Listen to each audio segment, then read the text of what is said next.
এই রাতের ফুটবল খেলাটা বাংলাদেশে জমে উঠেছে এবং বিভিন্ন জায়গায় শহরের টার্ফের দেখা যায়।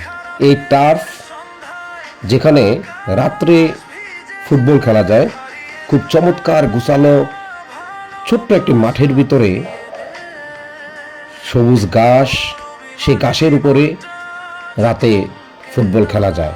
এমনই একটি জায়গা যা দিন দিন আমাদের তরুণ প্রজন্মের কাছে, ইয়ং ছেলেপেলেদের কাছে এই খেলাটি একটি জনপ্রিয় খেলা এবং খেলায় রূপান্তরিত হচ্ছে। বরাবর ফুটবল একটি জনপ্রিয় খেলা, এই রাতের ফুটবলটি এখন আরও বেশি চমকপ্রদ হচ্ছে এই টার্ফের কারণে। আমাদের শহরের নানা প্রান্তে এই টার্ফের এখন দেখা যায়, যা একটি ইতিবাচক ইঙ্গিত দেয়। খেলাধুলায় থাকলে মানুষ ইতিবাচক ধারণা পোষণ করে এবং সমাজ থেকে নেতিবাচক অনেক জিনিসই কমতে থাকে।